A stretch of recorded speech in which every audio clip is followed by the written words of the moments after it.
Hi, Mark McGinnis, how are you? How comfortable are you sending text message in your early stage prospecting outreach?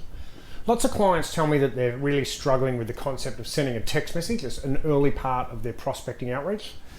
And what I wanted to do today is share with you one of the strategies that I've found that works really well.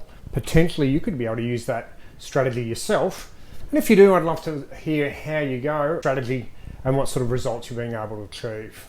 So let's say you're reaching out over the telephone, you've called your prospect. Now it's unlikely, of course, that they're going to answer your call on a first telephone call. So you need to be prepared to leave a voicemail or to leave a text message or figure out what your next touch is in your cadence. Of course, we should be reaching out across multiple channels, so we want to be making sure that we've got the tools ready to be able to do that.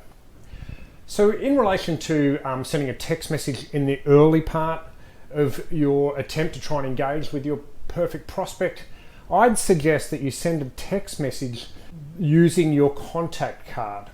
So the first thing that you need to do is to go to your telephone and create a contact card.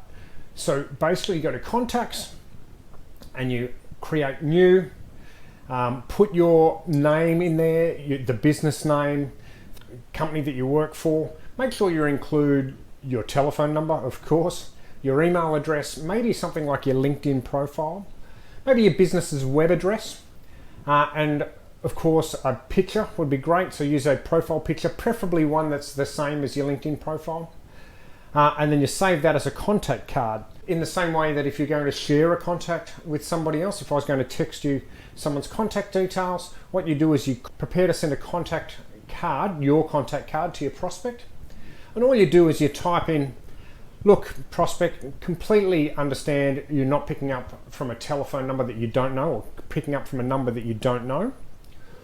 Here's my contact details, and you attach your contact card. You say, what I'm going to do is reach out over the next couple of weeks to have a conversation.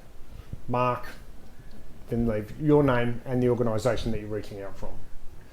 Again, you create the contact card, then you send your prospect who didn't answer their telephone your contact card with the script that goes, completely understand you're not picking up from a number that you don't know. Here's my contact details. I'll be reaching out over the next couple of weeks. Look forward to chatting in the next couple of weeks. Your name and the organisation that you're calling from. As simple as that.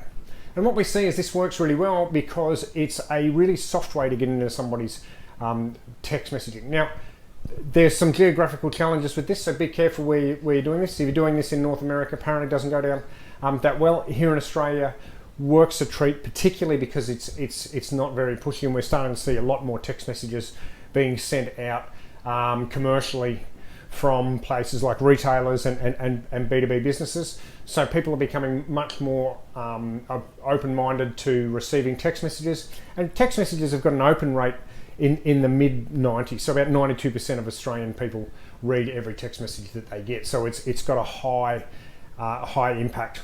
One of the other great things that you'll notice with this strategy is that when you reach out for a second or third time via the telephone or via email or whatever the next channel is, you're significantly more likely to be open because you've already made that pattern interrupt by sending a text message. So give it a go. Would love to see how successful you are using text message in your early prospecting. Let me know how you go in the comments, or if you're prepared to try this text strategy in your early prospecting process. Good luck. See you out there. Bye.